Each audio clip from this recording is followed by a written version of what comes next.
วันนี้ทำกาแฟเย็นกินที่บ้านง่ายๆนะคะไม่ใส่น้ำตาลนะแต่ว่าเราจะใช้เป็นนี่ค่ะนมรสหวานนะคะอันนี้เป็นนมถั่วเหลืองรสหวานนะคะเราจะไม่ใช้น้ำตาลแค่ความหวานจากนมนี้ก็พอแล้วนะจ๊ะเดี๋ยวมาเริ่มทำกันเลยดีกว่าจ้าความเข้มข้นแล้วแต่เลยนะจ๊ะเราใช้กาแฟ1 ช้อน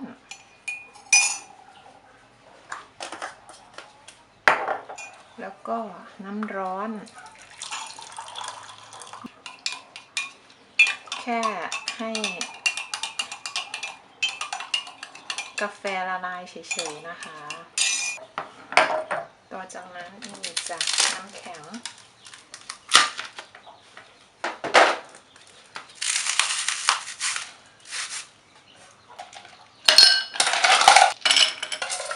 ต่อไปก็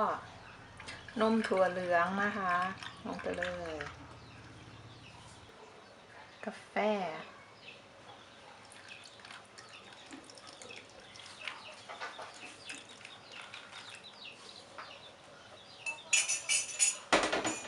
เย่แค่นี้ก็เป็นอันเรียบร้อยค่ะทำกาแฟเย็นกินเองง่ายๆไม่ยุ่งยากอะไรเลยนะจ๊ะ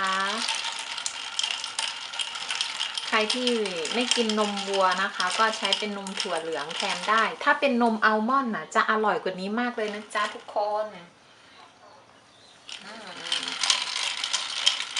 แค่นี้ก็โอเคแล้วเดี๋ยวจะมีวิธีการแชร์ทำเครื่องดื่มง่ายๆอีกนะคะไว้ยังไงเจอกันคลิปหน้านะจ๊ะวันนี้ไปแล้วสวัสดีจ้า